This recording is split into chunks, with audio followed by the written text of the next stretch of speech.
Bismillahirrahmanirrahim. Assalamualaikum warahmatullahi wabarakatuh. Selamat pagi dan salam sejahtera untuk kita semua. Akhirnya kita bertemu lagi di pembelajaran kita yang kedua. Oke, sebelum itu kalian semua apa kabar? Pasti semuanya baik kan? Oke, jadi selama kita pembelajaran jarak jauh, belajar dari rumah, hal yang paling penting adalah kalian harus sehat terlebih dahulu. Ingat, selalu jaga kesehatan dan patuhi aturan-aturan dalam social distancing. Oke, hari ini kita akan belajar masih di tema 1, yaitu indahnya kebersamaan. Subtema 1, keberagaman budaya bangsaku. Nah, pada video kali ini akan Bapak jelaskan dua pokok materi. Yang pertama adalah di sini ada muatan pelajaran IPA. Nah, setelah belajar, setelah mengetahui melihat video ini, kita akan mengetahui mengenai apa itu bunyi. Setelah itu apa saja ciri-ciri bunyi dan bagaimana itu bunyi. Nah, itu yang pertama. Dan yang kedua, kita akan mengetahui ciri khas dari suku bangsa. Oke, kita mulai yang pertama ya, mengenai bunyi. Nah, sebelum itu kita lihat dulu video ini. Nah, kita akan belajar mengenai sifat-sifat bunyi dan kata-katanya dengan indera pendengaran. Sifat-sifat bunyi. Yang pertama adalah kalian tahu bahwa dulu ya. Oke, sini. Kalian tahu bahwa melalui indera pendengaran kita dapat mendengar dan menikmati hasil karya seni budaya yang beragam. Nah, maksudnya adalah kita di sini menggunakan indera pendengaran untuk bisa mendengar sebuah bunyi. Nah, kita skip dulu sini. Ini alat musik. Ya, sini. Jadi apa yang dimaksud dengan bunyi?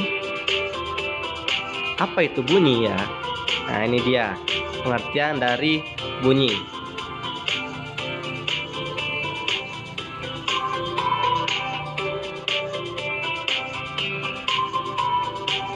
Kalau cepat nah.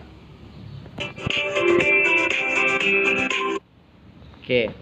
Ini dia pengertian dari bunyi. Bunyi merupakan hasil dari getaran suatu benda yang merambat dalam bentuk gelombang. Oleh karena itu, bunyi sering disebut sebagai gelombang bunyi, dan bunyi dihasilkan oleh benda-benda yang bergetar. Benda-benda yang bergetar. Jadi, ketika benda itu bergetar, maka menghasilkan sebuah bunyi. Sama seperti botol. Botol ketika kita pukul, maka botol itu memiliki getaran. Nah, getaran itulah yang menghasilkan sebuah bunyi. Ngomong lagi, sifat-sifat bunyi yang paling penting nih, mengenai sifat-sifat bunyi. Pertama, merambat melalui medium atau media perantara. Artinya, bunyi itu bergerak melalui media perantara. Medianya apa? Medianya ada 3 ya, melalui zat padat, benda padat, zat cair, dan gas. Bunyi juga bisa dipantulkan. Nah, contohnya nanti dijelaskan. Dan gelombang bunyi termasuk gelombang longitudinal. Gelombang bunyi juga dapat dibiaskan. Sini ada lagi lanjutannya.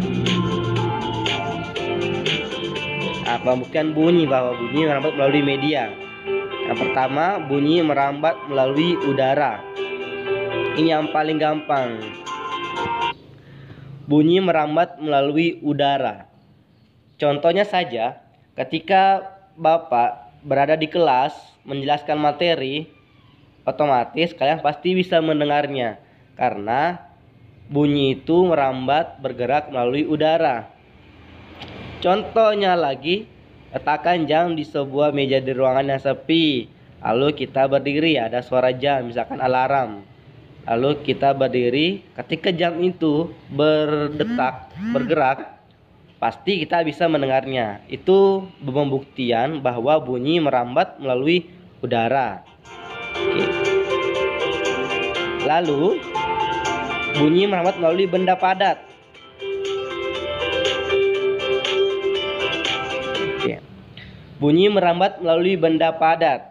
Contohnya saja, ketika kita menempelkan telinga kita ke meja dan ada benda yang jatuh di atas meja itu, maka suaranya itu bisa terdengar melalui meja tadi karena pantulannya terdengar oleh telinga melalui meja tadi.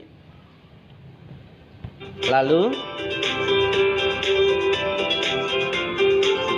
bunyi merambat melalui zat cair.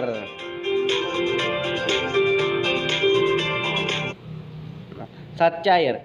Contoh yang paling mudah adalah ketika kita punya ikan di akuarium atau ikan toples yang memiliki ikan cupang misalkan, ketika ikan itu berenang atau mengibaskan ekornya, ketika kita dekatkan telinga kita ke toples atau akuarium itu, maka akan terdengar percikan air.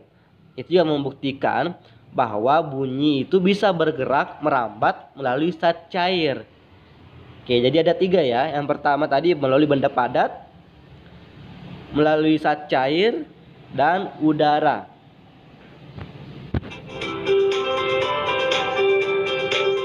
Pemantulan bunyi.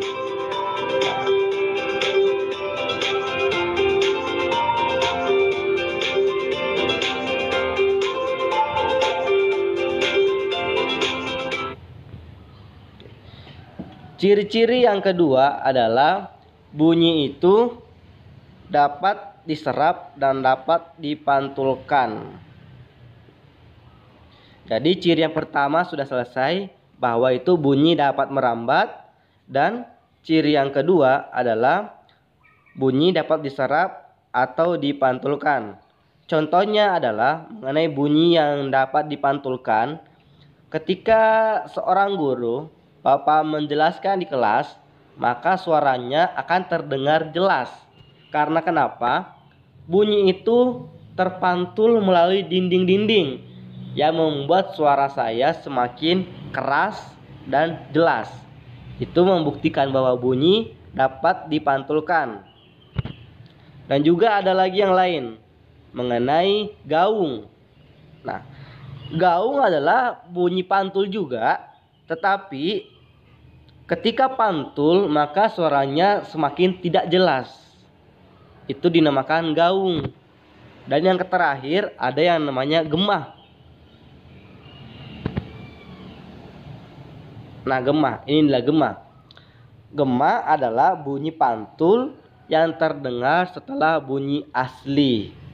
Ketika misalkan kita berada di dalam sebuah goa, ketika kita teriak, maka seolah-olah ada yang mengulang perkataan kita atau terulang kembali apa yang kita katakan. Itu dikatakan gemah, bunyi pantul yang terdengar setelah bunyi asli. Kita teriak di gua, misalkan, "Hoi!" Gak lama lagi ada juga teriak dalam. Nah, bunyi pantul setelah bunyi asli, gemah namanya, gemah. Contohnya bunyi pantul dinding antar bangunan dasar suatu ruangan. Oke, kita telah selesai di video yang pertama tadi mengenai bunyi dan sifat-sifatnya. Dan jika masih ada yang kurang jelas, langsung bisa ditanyakan, bisa langsung hubungi Bapak. Nah, oke, selanjutnya kita beralih ke yang kedua mengenai ciri khas dari suatu suku bangsa. Nah, setiap suku bangsa itu memiliki keberagaman dan keunikannya masing-masing. Kita bisa buka di buku paket di pembelajaran 5, salah satu contohnya suku Bali. Suku Bali. Nah, dari sini akan saya coba jelaskan mengenai ciri-ciri khas yang dimiliki oleh suku Bali. Nah, ingat ya, yang paling penting semua suku memiliki keunikan. Sebagai contoh saja, saya ambil dari suku Bali. Ingat, yang menjadi keunikannya apa? Ada upacara adat, ada tarian adat, ada bahasa daerah, ada ada masakannya, pakaian adat, senjata tradisional, dan juga memiliki tempat-tempat atau keunikan daerahnya masing-masing. Oke, mari kita coba lihat dari video berikut ini. Oke, saya sudah buka di googling mengenai suku-suku Bali. Nah, di sini ada beberapa foto-foto yang dapat dari Google mengenai suku Bali. Apa saja keunikan ataupun ciri khas dari suku Bali? Yang pertama adalah mengenai upacara adat. Upacara adat. Nah, ini contohnya ada gambar orang upacara adat. Salah satu upacara adat yang ada di Bali adalah Mapandes atau potong gigi. Ada juga acara ngaben. Ngaben artinya pembakaran mayat. Kalau di sini lain ya. Ini gambarnya lain. Ini hanya contoh gambar mengenai suku Bali. Apalagi keunikan yang dimiliki dari suku Bali. Nah, keunikannya lagi adalah tarian. Tarian. Ceritakan dulu mengenai tariannya. Ah, ini yang paling terkenal adalah tari kecak, tari pendet, dan tari barong. Tadi sudah mulai upacara, sekarang tarian. Ini salah satu contoh tarian dari suku Bali. Tari kecak, tari pendet, dan tari barong. Setelah ke tarian, mari kita coba ke yang lain. Senjata tradisionalnya. Oh, di sini nggak ada lagi senjata tradisionalnya. Senjata tradisional Bali. Nah, saya jelaskan saja mengenai senjata tradisional Bali. Senjata tradisional Bali. Ini dia. Ini dia. Senjata tradisional Bali adalah keris. Keris dan hanya digunakan ketika acara-acara adat tertentu. Lanjut mengenai bahasa. Mereka menggunakan bahasa Bali, bahasa daerah Bali. Lalu pakaian adat. Coba tengok pakaian adatnya. Itulah contoh pakaian adat Bali. Masakan. Nah, mungkin ada yang belum tahu apa masakan khas dari suku Bali. Makanan khas yang terkenal di suku Bali adalah ayam betutu dan juga ada yang namanya sate lilit. Itu yang terkenal dari suku Bali. Jadi sudah ada mengenai upacaranya, tariannya, senjata tradisionalnya, pakaian adatnya, bahasa daerahnya, masakan tradisionalnya, dan apalagi yang terkenal di Bali. Yang terkenal di Bali adalah objek wisatanya. Objek wisata. Coba ya, kita searching objek wisata Bali, muncul langsung. Oh, siapa yang tidak kenal dengan Bali? Yang terkenal mengenai pantainya yang sangat indah. Nah, itu contoh dari suku Bali ya. Nah, lalu bagaimana dengan suku yang lain? Contohnya saja saya ambil contoh suku Bugis ya. Saya bapak dari Bugis, jadi bisa paham mengenai suku Bugis itu sendiri. Nah, ini adalah gambar-gambar dari suku Bugis. Bugis itu diami Provinsi Sulawesi Selatan. Lalu mengenai apa saja ciri khas yang dimiliki oleh suku Bugis? Yang pertama adalah upacara adatnya. Upacara adatnya tentu banyak sekali. Ini mengenai semua upacara. Ada yang tariannya.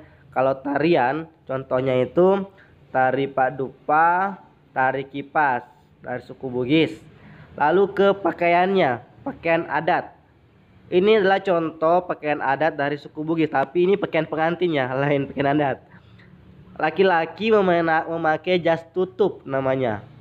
Kalau perempuan menggunakan baju bodo. Bahasa daerah. Bahasa daerah di sana menggunakan bahasa Bugis.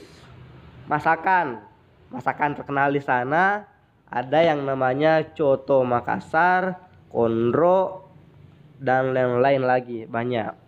Itu sudah ada 2 contoh suku. Yang pertama suku Bali dan suku Bugis.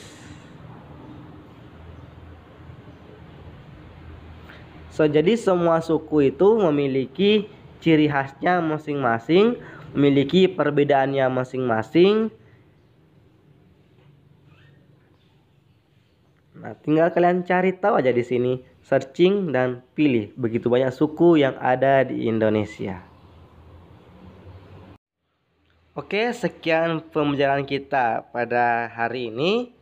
Jadi sebagai bangsa yang besar, Indonesia memiliki banyak keberagaman dan memiliki suku yang banyak dan beragam. Jadi tugas kita adalah menghargai perbedaan itu. Jangan menjadikan perbedaan jadi sebuah masalah, tetapi kita jadikan perbedaan itu sebuah pemersatu yang bisa memperkuat persatuan kita.